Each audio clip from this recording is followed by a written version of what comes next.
সকালে মিষ্টি রোদ উঠেছে। লাল পোকা মনের আনন্দে হেলে দুলে যাচ্ছে। তাকে খুব খুশি খুশি লাগছে।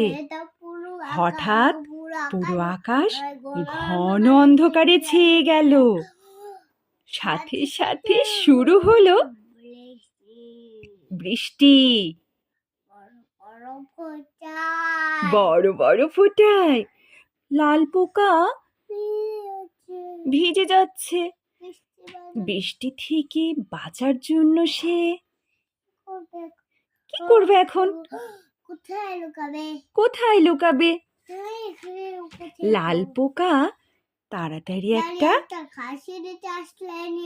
ঘাসের নিচে আশ্রয় নিল, কিন্তু তাতে কাজ হলো না। বৃষ্টি ঠিকই তাকে ভিজিয়ে দিতে লাগলো। এবার লাল পোকা একটা কাঁটাওয়ালা ডালের নিচে আশ্রয় নিল। এবারও কোনো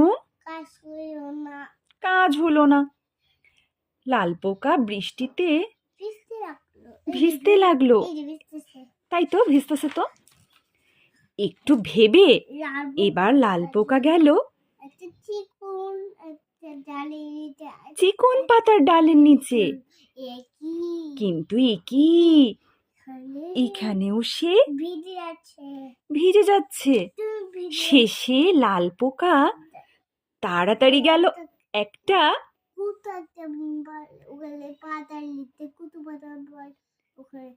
কচু পাতার নিচে।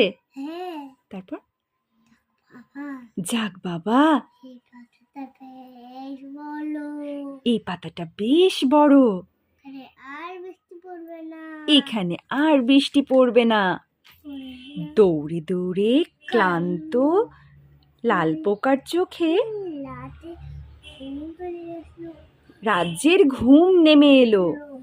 ঘুমিয়ে ঘুমিয়ে সে স্বপ্ন দেখলো বন্ধুদের সাথে মজা করে খেলছে।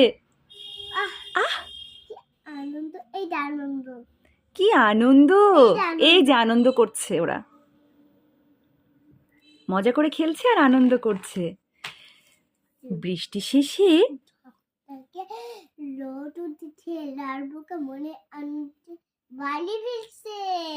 তাই শেষ। তুমি কি আমার লাল পোকা? না, তাহলে তুমি আমার কি হও? ব্যাম্বি হও? কই ব্যাম্বি কই, দেখাও তো আমাকে একটু। এটা তোমার ব্যাম্বি?